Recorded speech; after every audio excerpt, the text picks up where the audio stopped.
Hello doctors. मैं आशुतोष, आपका botany mentor Bhubaneswar विद्यापीठ से। और आज हम एक टॉपिक पर डिस्कशन करेंगे जो कि आता है molecular basis of inheritance 12th के चैप्टर से। और इसका टॉपिक का नाम है रेगुलेशन ऑफ जीन एक्सप्रेशन। तो चलिए इस टॉपिक को समझते हैं। बहुत ही इंपॉर्टेंट टॉपिक है नीट के लिए। और देखते हैं इस टॉपिक में है क्या। तो सबसे पहले हम देखते हैं रेगुलेशन ऑफ जीन एक्सप्रेशन।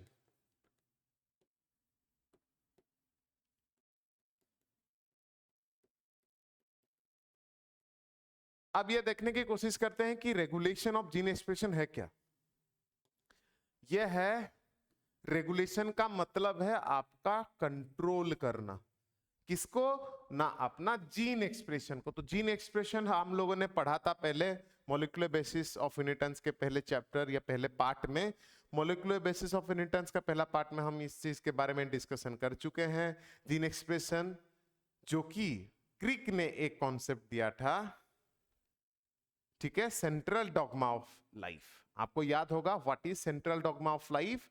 तो सिंपली हम इसको पता था कि डीएनए हमारा यहाँ पे आरएनए में कन्वर्ट होता है। This RNA is converted into protein. अब यही डीएनए फिर से रेप्लिकेशन कर सकता है। तो this is your central dogma. अब ये सेंट्रल डॉग्मा में हम इसको जीन एक्सप्रेशन बोलते हैं। अब इस जीन एक्सप्रेशन को कंट्रोल क्यों करना है, क्यों ही कंट्रोल की जरूरत पड़ता है? आप लोगों को सिंपली ये ध्यान में होगा कि हम लोग ह्यूमन जाइगोट से डेवलप होते हैं। जाइगोट एक सिंगल सेल है, याद है? सिंगल सेल से इतना बड़ा ऑर्गेनिज्म बन सकता है। अब अगर सारे सेल से इतना बड़ा ऑर्गेनिज्म बन सकता है, दैट टू बाय माइटोसिस, यानी सारा जीन्स जो उसमें है वो जीन्स तो सेम होगा। Yes, all of our cells have the same genes. अब हर एक जीन अगर सेम है तो इतना टाइप का सेल्स कैसे बना सकता है? हार्ट सेल अलग है, लीवर का सेल अलग है, ब्रेन का सेल अलग है, सीन का सेल अलग है, हेयर का सेल्स अलग है। ऐसा कैसे हो सकता है? तो यही आता है जीन एक्सप्रेशन का रेगुलेशन। तो अब हम देखते हैं सिंपल दो टाइप के जीन हमारे पास होते हैं। पहला टाइप ऑफ जीन होते हैं आपके हाउसकीपिंग जीन्स,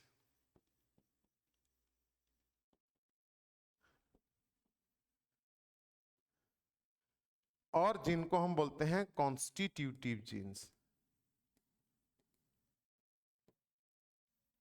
दूसरा टाइप ऑफ जीन होते हैं हमारा facultative jeans.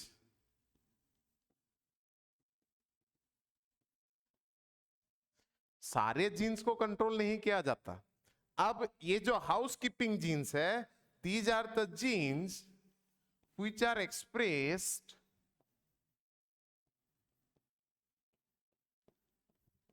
all the time। यानी ये वो जीन्स हैं जो हर दम एक्सप्रेस होते रहते हैं, जो हमारे general day to day life में जो भी हमारे बॉडी के अंदर मेटाबॉलिक रिएक्शंस होते हैं, मैक्सिमम मेटाबॉलिक रिएक्शन जो जनरल रिएक्शन है, मान लेते हैं ग्लाइकोलाइसिस, उसके अंदर जितने जीन्स और प्रोटीन्स की जरूरत है वो हमेशा एक्सप्रेस होते रहेंगे। For example, genes related to glycolysis. अब फैकल्टेटिव जीन वो होते हैं, the genes express when in need. जब जरूरत होता है तब एक्सप्रेस करते हैं, अदरवाइज दे आर ऑफ। अब यहां पे हमारा एग्जाम्पल दिया हुआ है बहुत सारे ओपेरॉन्स का। अब जब ओपेरॉन्स की बात करेंगे वो हम इसके बारे में समझ जाएंगे। जैसे लैक ओपेरॉन। अब ये ओपेरॉन लैक्टोज मेटाबॉलिज्म में जरूरत होता है। तो कब ऑन होगा कब ऑफ होगा ये हम देखते हैं, ठीक।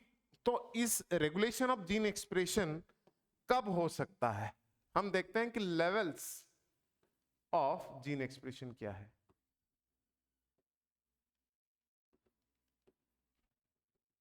एक्सप्रेशन कंट्रोल का लेवल्स क्या क्या है, कहां पे, इन यूकैरियोट्स। सबसे पहला ट्रांसक्रिप्शनल लेवल,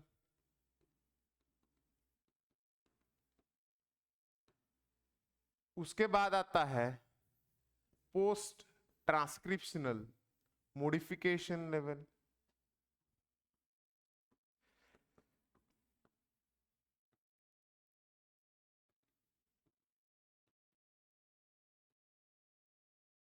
उसके बाद आता है transport of mRNA from nucleus to cytoplasm, उसके बाद आता है ट्रांसलेशन।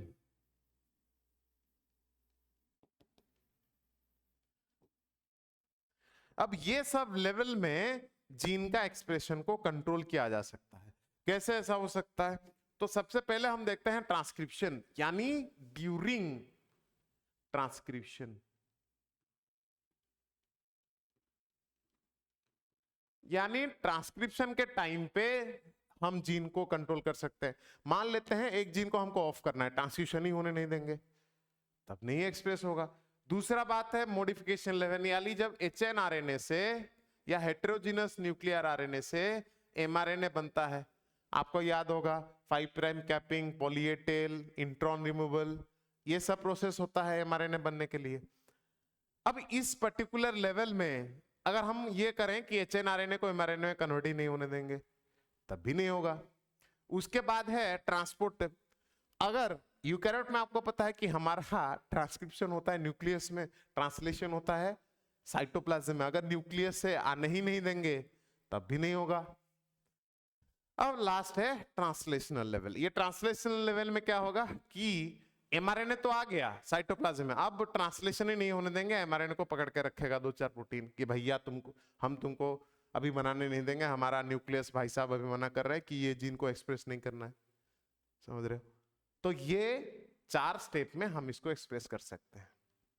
ठीक है, तो ये एक्सप्रेशन करने के लिए हम एक सबसे पहला रेगुलेशन ऑफ जीन एक्सप्रेशन जो है हम एनसीईआरटी के थ्रू देखेंगे। तो यहां पे एक चीज, एक कॉन्सेप्ट आता है ओपेरॉन कॉन्सेप्ट, और ये ओपेरॉन कॉन्सेप्ट को दिया था जैकब एंड मोनोड ने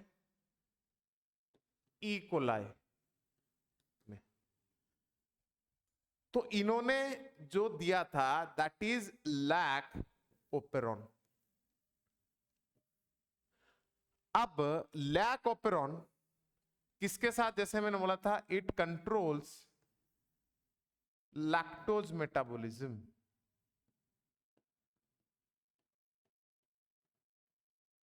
अरे भाई लैक्टोज क्या है? लैक्टोज एक डाइसैकेराइड है भाई। अब ये डाइसैकेराइड यानी ये भी एक सुकार है, अब इसको भी खाने के तौर पे यूज करता है बैक्टीरिया। तो इसका अब हम रेस्पिरेशन के चैप्टर का लास्ट लाइन पढ़ते हैं एनसीईआरटी का, वहां पे लिखा हुआ है प्योर प्रोटीन्स आर और fats are not used as potential respiratory substrate. अब पहले रेस्पिरेशन के पहले पार्ट में दे रखा था कि कार्बोहाइड्रेट, फैट, प्रोटीन जो हम खाते हैं उसको हम रेस्पिरेटरी सबस्ट्रेट बोलते हैं। भैया ये दो कॉन्फ्लिक्टिंग स्टेटमेंट कैसे हो सकता है? सिंपल बात है, इसका मतलब ये है कि हमारा बॉडी, खाते तो हम सब हैं, तुम लोग कहीं रोटी खा लेते हो, चिकन खा लेते हो, सब्जी खा लेते हो, क्या तुम सिर्फ और सिर्फ कोई एक पार्ट खाते हो? उसमें ऑयल भी है, फैट भी है, प्रोटीन भी है, मिनरल्स भी है, ये सब चीजें हैं। क्या बॉडी हर चीज को एक ही जैसे यूज करता है? नहीं। एम्फीबोलिक पाथवे थोड़ा सा याद करते हैं, उसमें बताया गया था कहां कहां कैसे कनेक्शन बनता है। तो हमारा बॉडी सबसे easy way of energy use करेगा। हम लोगों को पता है रेस्पिरेशन के चैप्टर में ये बोला था कि जितना कार्बन कार्बन बॉन्ड है एनर्जी उतना ज्यादा है। तो फैट में तो कार्बन का चेन बहुत लंबा है, तो फिर उसको क्यों नहीं यूज करता? भाई है तो इतना लंबा, लेकिन उसको यूज करने में उसको टाइम लग जाएगा। मान लेते हैं तुम में से कोई रनर वनर तो होगा, हाँ, मैराथन मैराथन दौड़ के आए हो 10 किलोमीटर, है ना, तुमको अभी बोला गया है भैया फैट में तो बहुत सारा एनर्जी है, 1 लीटर तुम सोयाबीन ऑयल पी लो, बढ़िया एनर्जी मिलेगा। वो बंदा तुरंत ही वोमिटिंग वोमिटिंग करके तबीयत उसका खराब हो जाएगा। तो हमारे बॉडी को चाहिए इजी प्रोसेस, तो जनरली कार्बोहाइड्रेट्स को यूज करते हैं। तो ये एक कार्बोहाइड्रेट है। तो कार्बोहाइड्रेट में भी ग्लाइकोलाइसिस से हम पढ़े हैं, यानी ग्लूकोज आपका मेन सबस्ट्रेट है, easy to use, direct energy बहुत इजीली निकल जाता है। तो अगर तुम कोई और शुगर खाओगे तो वो कहीं ना कहीं वो ग्लाइकोलाइसिस प्रोसेस में तोड़ मरोड़ के लेके आया जाएगा और उसी के थ्रू ही प्रोसेस होगा। अब ये लैक्टोज एक दूसरा सबस्ट्रेट है, तो ये जब सेल में होगा यूकैरियोटिक सेल में तब इसकी जरूरत पड़ेगी। अगर लैक्टोज है ही नहीं, ग्लूकोज पड़ा हुआ है, तो सेल का क्या जरूरत है इसको ऑन और ऑफ करने का। तो ये बेसिक चीज आप समझ गए कि ये लैक्टोज को यूज करने के लिए थोड़ा बहुत आपका सेल जब जरूरत होगा तब इसको ऑन करेगा। अब ये ओपेरॉन कॉन्सेप्ट ई कोलाई में ओपेरॉन होता क्या है, सबसे पहले हम ये ओपेरॉन देखते हैं। सो ओपेरॉन क्या होता है, these are arrangement of genes. और ये जीन्स में क्या क्या होता है महाराज, इस जीन में रेगुलेटर होता है, आपका स्ट्रक्चरल जीन होता है, आपका प्रोमोटर होता है, आपका ऑपरेटर होता है। ये सब jeans which together work as a unit and control the expression of structural genes.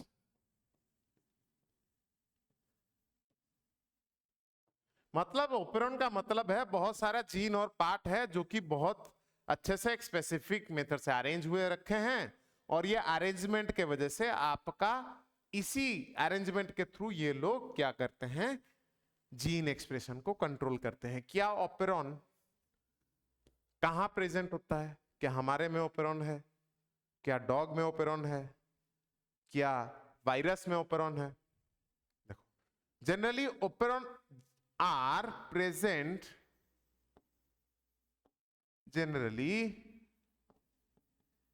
in prokaryotes, ध्यान देना। अब ये प्रोकैरियोट्स में ही क्यों, अब यहां पे एक और कॉन्सेप्ट, प्रोकैरियोट के पास हमको पता है prokaryotes have पॉलीसिस्टोनिक gene.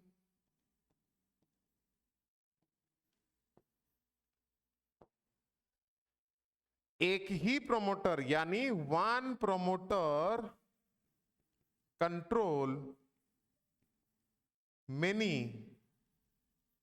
Structural genes.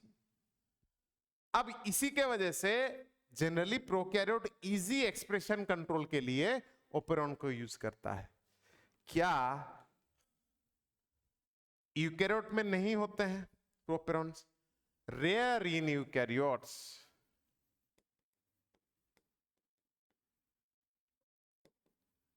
Example एक आपको ध्यान देना है, ह्यूमन जीनोम प्रोजेक्ट में एक नाम है सी एलिगेंस, उसमें प्रेजेंट है। एक नेमाटोड है जो कि एक मॉडल ऑर्गेनिज्म है, इसमें प्रेजेंट है। आपको इतना बस थोड़ा सा दिमाग में होना चाहिए। अब ये जो नाम हमने लिया है भाई, regulator, structural gene, promoter, operator, इसके बारे में एक बार देखते हैं कि ये होता क्या है। तो एक सिंपल हम स्ट्रक्चर देखते हैं ओपेरॉन का। ये एक सेगमेंट ऑफ डीएनए है, तो यहां पे एक पार्ट आपको मिलेगा जिसको हम बोलेंगे रेगुलेटर। अब इसके बाद एक और पार्ट आपका मिलेगा जिसको हम बोलेंगे प्रमोटर। उसके बाद एक और पार्ट मिलेगा जिसको हम बोलेंगे ऑपरेटर। उसके बाद और पार्ट्स होंगे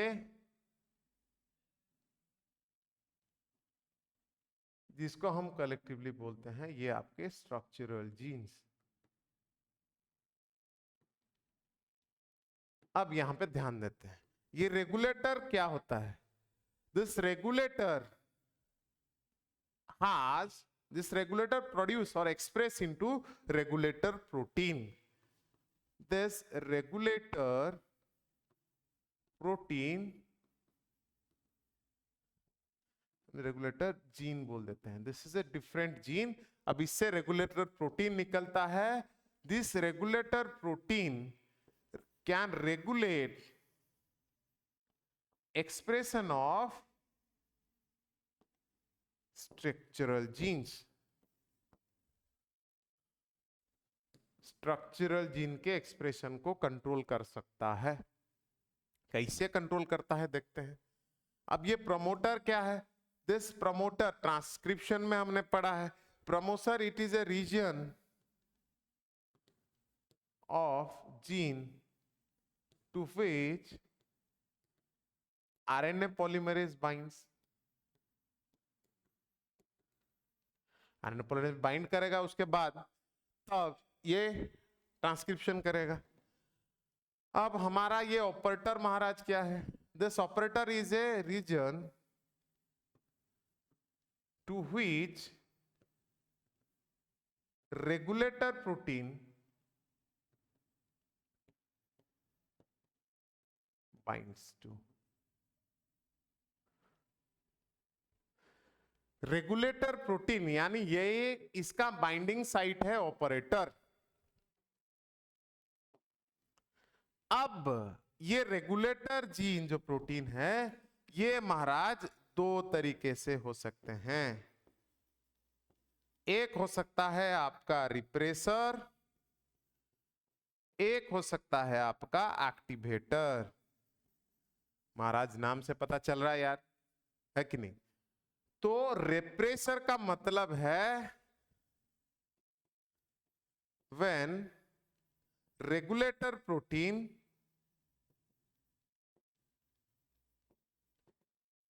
is a repressor. Regulator protein suppress और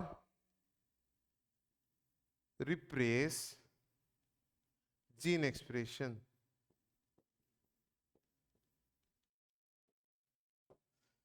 ये जनरली इसका नेचर है, ये एक्सप्रेस होने नहीं देगा। एक्टिवेटर यानी व्हेन रेगुलेटर प्रोटीन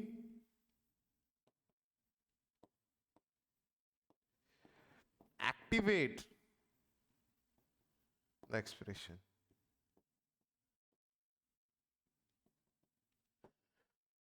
अगर रेगुलेटर जो फैन का रेगुलेटर है आपको याद होगा, रेगुलेटर में उसमें घटा भी सकते हो बढ़ा भी सकते हो, तो रेगुलेटर कुछ भी हो सकता है। तो रेगुलेटर या तो बंद करेगा या फिर एक्टिवेट करेगा।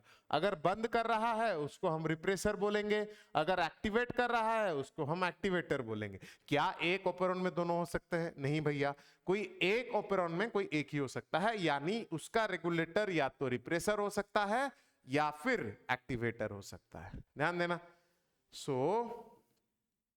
यहां पे ध्यान देना, ईच ऑपरेरॉन, यहां पे हम स्टार मार्क लिखते हैं, each ऑपरेरॉन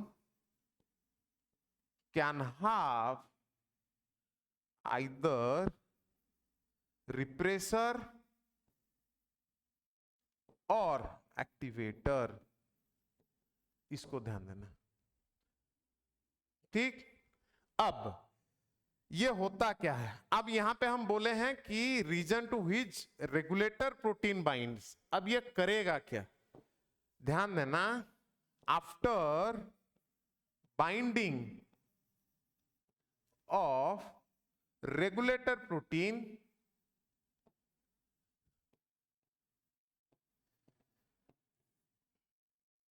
It can control binding of RNA polymerase to operator, sorry, to promoter.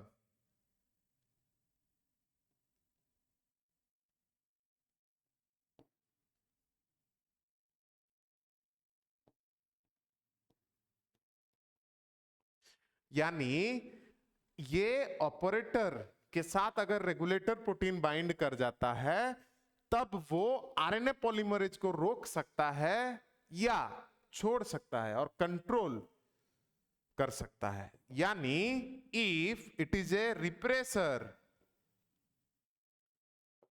RNA polymerase will not bind. If it is a activator, RNA polymerase will bind. अगर आरएनए पॉलीमरेज नहीं bind कर रहा है तो no gene expression, अगर RNA polymerase bind कर रहा है तो जीन एक्सप्रेशन। ठीक, तो ये एक जनरल ओपेरॉन का स्ट्रक्चर है। अब हम देखते हैं यहां पे लैक ओपेरॉन के बारे में।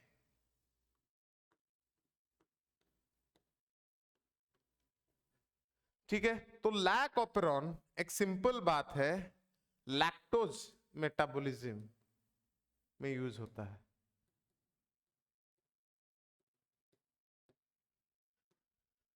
अब यहां पे अगर इसकी स्ट्रक्चर को हम देखेंगे तो इसके स्ट्रक्चर में इसका जो रेगुलेटर है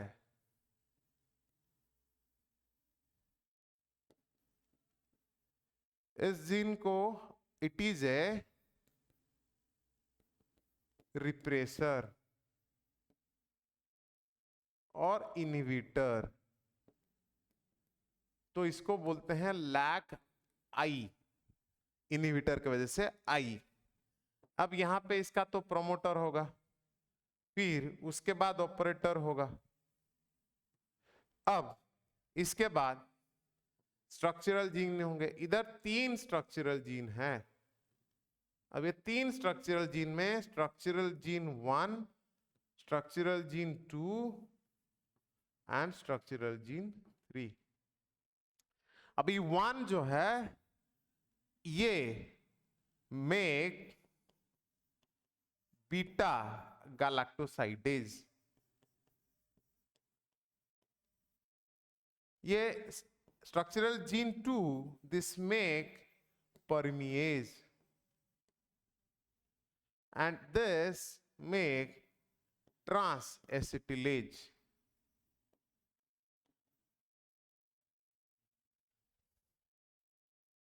ठीक, तो अब अगर हम देखेंगे तो बीटा गैलेक्टोसाइडेज क्या करता है, it break lactose into 2 thing, या तो लैक्टोज को ग्लूकोज प्लस गैलेक्टोज में कन्वर्ट करेगा या फिर ग्लूकोज को लैक्टोज को आलो लैक्टोज में कन्वर्ट करेगा। भैया आलो लैक्टोज क्या है, अब ये चीज हम देखेंगे कि आलो लैक्टोज है क्या। ठीक है, अब ये जो आलो लैक्टोज है, दिस आलो लैक्टोज, अब ये ध्यान देना, ये एलोलैक्टोज हम बोलते हैं इंड्यूसर। अब इसके बाद थोड़ा बहुत इसके स्ट्रक्चर के बाद हम देखेंगे कि इंड्यूसर क्यों बोला जाता है। और एलोलैक्टोज यहां पे अगर हम बोलेंगे लैक्टोज में ग्लूकोज और गैलेक्टोज बीटा 1,4 लिंकेज में है। अब एलोलैक्टोज में ये बीटा 1,6 लिंकेज बनाता है, पर यही डिफरेंस है। अब इंड्यूसर क्यों बोलते हैं, because it induces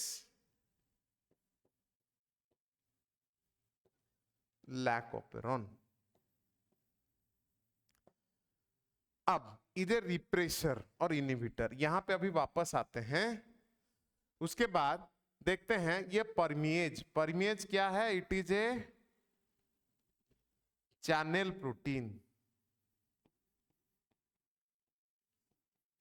that is it allow lactose into the cell, और ये trans एसिटिलेज it add acetyl group to galactoside।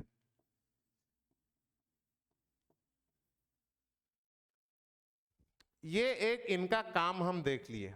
अब हम देखते हैं कि भाई इसको हम इंड्यूसर क्यों बुलाए। देखते हैं होता क्या है ना। अब थोड़ा सा हम देखते हैं टाइप ऑफ एक्सप्रेशन के बारे में।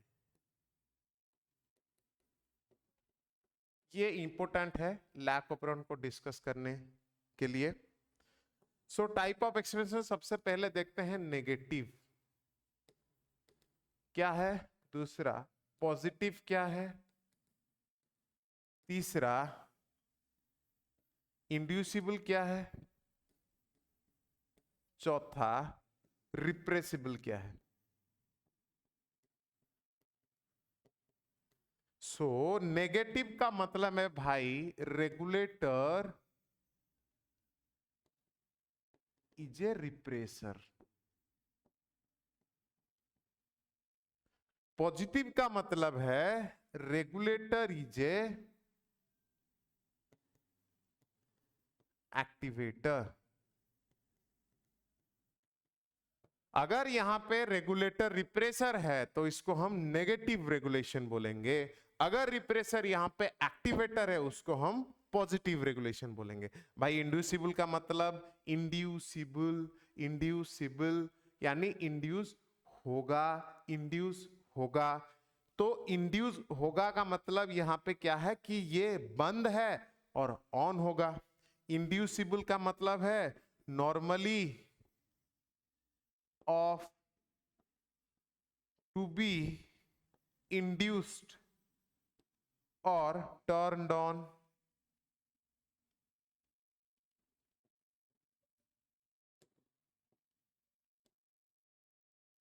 रिप्रेसिबल का मतलब है भाई repressible, to be repressed, repress होगा।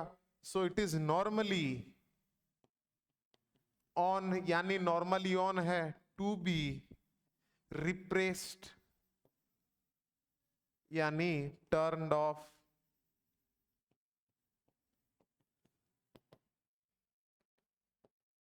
समझ गए? तो हमारा जो लैक ऑपेरॉन है महाराज, this lac operon is a negatively inducible operon. अब इसका आप थोड़ा सा ध्यान दीजिए। नेगेटिवली इंड्यूसिबल बोला है, that means it is normally of और इसको टू बी टर्न्ड ऑन यानी नॉर्मली ऑफ होता है, इसको ऑन किया जा सकता है। नेगेटिव का मतलब सीधा सीधा भाई रेगुलेटर प्रोटीन से आता है कि आपका जो रेगुलेटर प्रोटीन है इट इज ए रिप्रेसर। तो इसका जो रेगुलेटर है वो रिप्रेसर है, नॉर्मली ऑफ रहता है, इसको ऑन करना पड़ेगा। इतना समझ में आ गया? अब ये लैक ऑपेरॉन के बारे में हम देखते हैं कि ये कब ऑन होने की जरूरत है, केसेस क्या हो सकते हैं। सो डिपेंडिंग ऑन, ऐसे डायरेक्ट देखते हैं कि cases of lac operon to be on और ऑफ। अब ये लेक्चर के स्टार्टिंग में आपको एक बात मैंने बताया था कि लैक्टोज एक डाइसैकेराइड है, तो ग्लूकोज हमारा प्राइमरी सबस्ट्रेट है। Glucose is your primary substrate.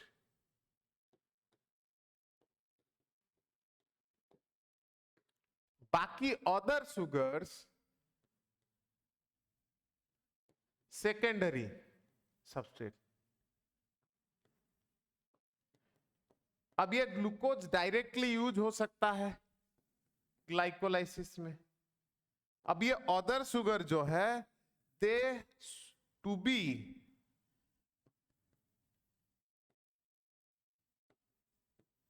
Converted to either glucose or other compound of metabolic cycle।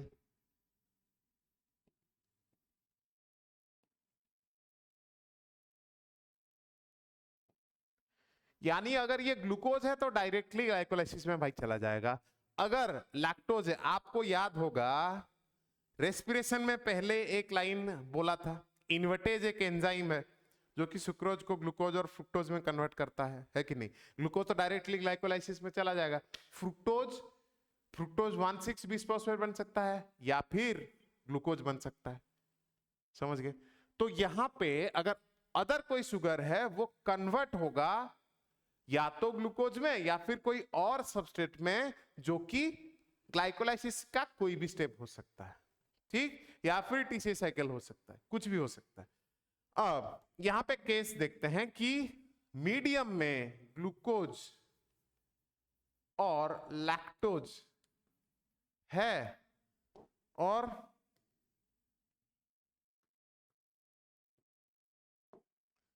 Lack of पेरोन, चलेगा कि नहीं चलेगा? सिंपल बात है। अगर यहां पे ग्लूकोज है और लैक्टोज है, क्या लैक ऑफ पेरोन ऑन रहेगा? नहीं भाई, ऑफ होगा, क्योंकि cell will use glucose as its substrate. अगर ये करते हैं कि ग्लूकोज है लैक्टोज नहीं है, क्या ऑन होगा? नहीं सर, ऑफ होगा, क्योंकि यहां पे लैक्टोज है ही नहीं और ग्लूकोज है तो ग्लूकोज को ही यूज करेगा। मान लेते हैं यहां पे ग्लूकोज नहीं है, लैक्टोज भी नहीं है, तब भी ऑफ रहेगा, क्योंकि ना ग्लूकोज है तो किसी और सबस्ट्रेट में वो यूज होगा, क्योंकि लैक्टोज तो लैक्टोज का मेटाबॉलिज्म के लिए यूज होता है ना। अब अगर यहां पे एक और केस देखते हैं कि यहां पे ग्लूकोज नहीं है और लैक्टोज है, अब सेल क्या करेगा? भाई ग्लूकोज उसके पास है ही नहीं बट लैक्टोज पड़ा हुआ है, या फिर ग्लूकोज का लेवल कम है, लैक्टोज ज्यादा है। ऐसा भी हो सकता है, जरूरी नहीं है कि नहीं है तभी ऑन होगा। लेवल अगर कम हो जाए तब भी सेल को तो एनर्जी चाहिए, वो एनर्जी बनाएगा कहीं ना कहीं से। अब ग्लूकोज लेने के लिए उसको लैक्टोज को तोड़ना पड़ेगा। इस केस में लैक ऑफ पेरोन को ऑन करना पड़ेगा। समझ रहे हो? अब ये ऑन करना पड़ेगा। देखते हैं अभी ये चीज होता कैसे है। ठीक है, कंडीशन देख लिए, ये चीज देख ली, अब हम देखते हैं कि ये चीज होगा कैसे। सबसे पहला चीज हम देखते हैं कि लैक्टोज इज नॉट देयर या फिर लैक्टोज इज देयर, कुछ भी हो सकता है, बट ग्लूकोज इसमें है। यानी ये कंडीशन है कि सेल को लैक्टोज की जरूरत नहीं है। अब वो कंडीशन है, तो अब क्या होगा उसी चीज को हम एक बार और देखते हैं, जो ऑपेरॉन हम यहां पे देखे थे, ध्यान देना। सबसे पहला यहां पे ये प्रोटीन है रेगुलेटर, रिप्रेसर है, ये आपका लैक आई है। यहां पे नाम का मैंने शायद मिस कर दिया है, हाँ, इसको आरपीओ इसको बोलते हैं lac Z, lac Y, lac A, इनका नाम है। ठीक है, Z for beta galactosidase, Y for permease, A for transacetylase. ठीक है, अब यहां पे देखते हैं आपका ये होगा प्रोमोटर, ये है ऑपरेटर, ये है आपका Z gene, Y gene, A gene. ठीक है, अब ये अगर ये कंडीशन है, लैक्टोज नहीं है या है बट ग्लूकोज है, ठीक है, ग्लूकोज यानी ऑफ वाला कंडीशन, तो इस कंडीशन में जीन को ऑफ रखना है, तो होगा क्या, this repression protein will be transcribed करके क्या बनाएगा भाई, एमआरएनए बनाएगा। अब ये एमआरएनए क्या बनाएगा, एक प्रोटीन बनाएगा, जिस प्रोटीन को हम बोलते हैं रिप्रेसर प्रोटीन।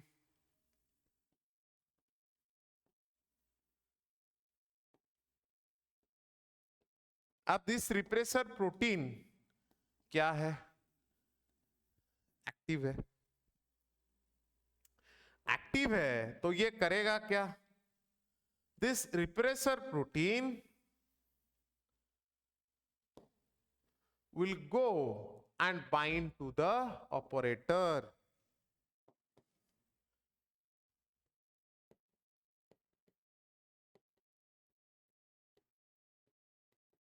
अगर ऑपरेटर को बाइंड कर गया, this RNA polymerase this will not be able to bind to promoter, नहीं कर पाएगा। अगर बाइंड नहीं किया तो नो ट्रांसक्रिप्शन।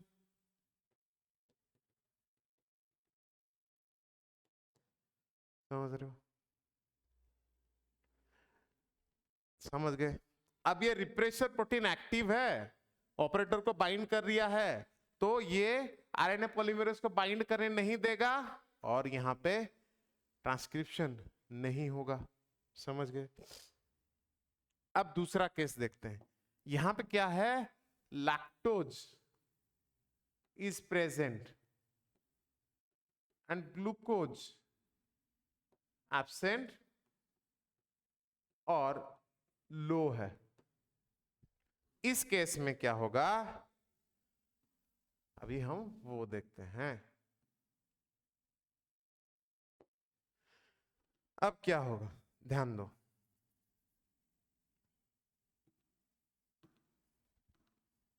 ये आपका रिप्रेसर है लाकाई, यहां पे आपका प्रोमोटर है पी,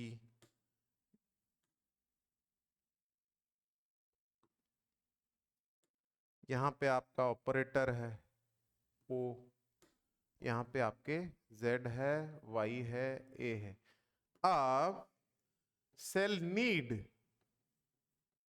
टू टर्न ऑन। अब यहां पे ध्यान देना, at all time little expression occurs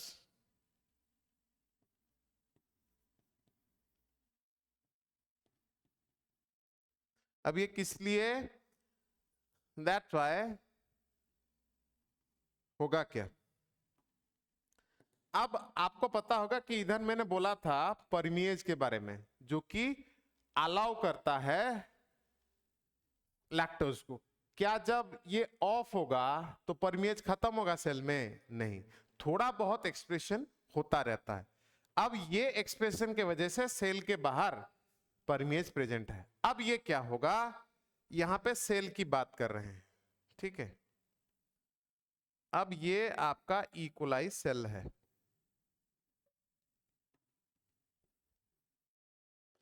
E coli cell में यहां पे है परमिएज,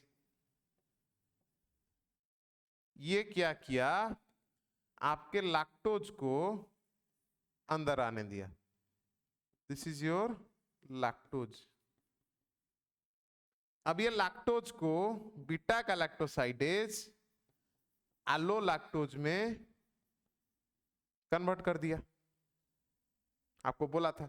अभी एलोलैक्टोज को क्या बोलते हैं हम? इंड्यूसर बोलते हैं।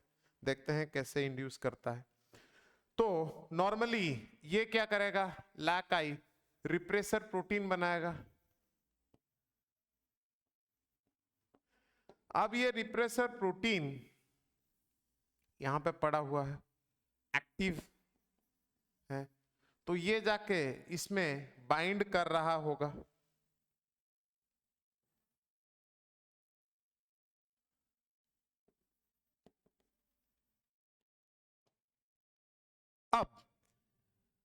अब अगर लैक्टोज अवेलेबल है सेल में, this allolactose will bind to repressor protein and it makes it inactive। समझ रहे हो? अब क्या हुआ? ये जो रिप्रेसर प्रोटीन में ये एक्टिव थे,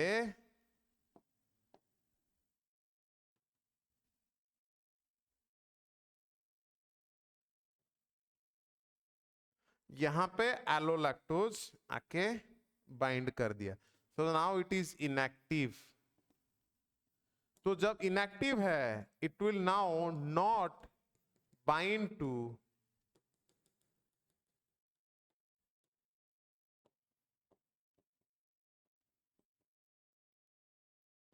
ऑपरेटर।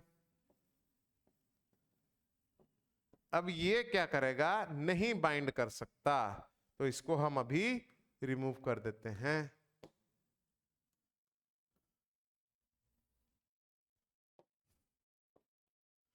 तो नहीं बाइंड कर सकता, तो अब क्या करेगा? ये हमारा RNA polymerase, now RNA polymerase bind to promoter. तो प्रमोटर को बाइंड करेगा तो ये जीन एक्सप्रेशन होगा।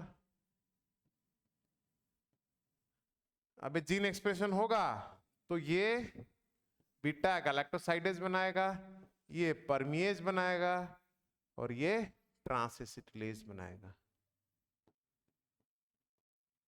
अब ये beta galactosidase, this will now metabolize lactose. समझ गए? ये था आपका लैक ओपेरॉन। एक और पॉइंट है, लैक ओपेरॉन पॉजिटिव कंट्रोल में भी आता है, जो कि हम नेक्स्ट लेक्चर में डिस्कस करेंगे। ये था आपका लैक ओपेरॉन, बहुत इजीली समझाने की कोशिश की है। आप एक बार पढ़िएगा इसको। तो कुछ प्रॉब्लम्स यहां पे हम डिस्कस करते हैं। सबसे पहला प्रॉब्लम देखते हैं क्या बताता है।